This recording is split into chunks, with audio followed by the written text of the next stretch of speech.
আসসালামু আলাইকুম সবাইকে। আশা করি সবাই অনেক বেশি ভালো আছো।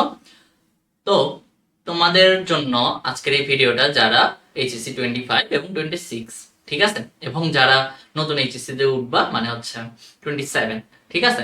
তো তোমরা তো এখন দেখবা না, পরে দেখবা। তো এখন একটা জিনিস চিন্তা করো, এই ভিডিওটা কেন বানাইলাম।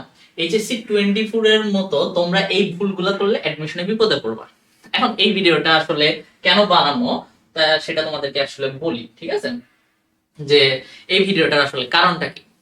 কারণ হচ্ছে দেখো, তোমরা অনেক হচ্ছে মেডিকেল ক্যান্ডিডেট ছিল, তাই না? অনেকেই হচ্ছে মেডিকেল ক্যান্ডিডেট ছিল। এখন মেডিকেলে চিন্তা করো, মেডিকেলে সিট কয়টা বলো তো। মেডিকেলে সিট হচ্ছে অলমোস্ট 5.1K, ঠিক আছে। কিন্তু মেডিকেলে পরীক্ষা দেয় অলমোস্ট 1 লাখ প্লাস, ঠিক আছে, 1 লাখ প্লাস। এখন চিন্তা করো, অবশ্যই এখানে তোমার কি মিস যাওয়ার পসিবিলিটি আছে না? অবশ্যই মিস যাওয়ার পসিবিলিটি আছে, তাই না? এখন দেখো, মেডিকেলের পর ডিইউ পরীক্ষা, এখন এইবার আসলে মাত্র 25 থেকে 28 দিন ওরা টাইম পাইছে, ঠিক আছে। তো ম্যাক্সিমাম স্টুডেন্ট আমাকে প্রশ্ন করতেছে যে ভাইয়া এই 28 দিন বা 25 দিনে প্রিপারেশনটা নেওয়া সম্ভব কিনা। এখন আমি সবাইকে সেম একটা জিনিস বলতেছি। ফার্স্টে তোমাকে উদ্ভাসের মাস্টার কিউ ব্যাংকটা সলভ করতে হবে ভার্সিটি প্রিপারেশনের জন্য। মাস্টার কিউ ব্যাংক সলভ 2 হচ্ছে অ্যাসপেক্ট থেকে, অ্যাসপেক্ট ফিজিক্স থেকে প্র্যাকটিস করা লাগবে, বা এটা জয় কলিও হইতে পারে, বা যার যার প্র্যাকটিস বুক, যে কোনো একটা জায়গায় প্র্যাকটিস বুক হইলেই হলো, এখান থেকে প্র্যাকটিস করতে হবে, ঠিক আছে।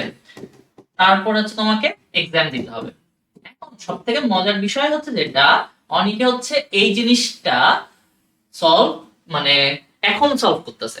কিন্তু আমি হচ্ছে তোমাদের জন্য একটা ভিডিও বানাইছি, সেটা দেখতে পারো, যে আমি তোমাদেরকে এইচএসসি তে কিভাবে পড়ালেখাটা শুরু করা উচিত, একটা অধ্যায় কিভাবে পড়বা, সেখানেই তোমাদেরকে আমি বলে দিছি এই জিনিসটার কথা। তো চিন্তা করো, তুমি যদি আল্লাহ না করুক মেডিকেলের চান্স না পাও, তোমার কিন্তু এই জিনিসটা ম্যান্ডেটরি, তাই না? এই জিনিসটা তোমাকে সলভ করাটা একদম 100-তে 100।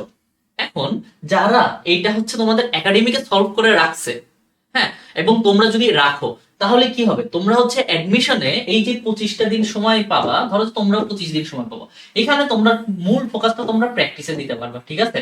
এখন যাদের এটা সলভ করা নাই, তারা হচ্ছে এই জিনিসটা এখন সলভ করা শুরু করবে, মানে এই বছর যারা। তো দেখা যাবে যে ওইটা সলভ করতে করতে ওরা প্র্যাকটিসে বেশি টাইম দিতে পারতেছে না, আলটিমেটলি ওরা ডিউতে গিয়ে ওদের জন্য প্রিপারেশন নেওয়াটা হচ্ছে কষ্ট হয়ে যাচ্ছে।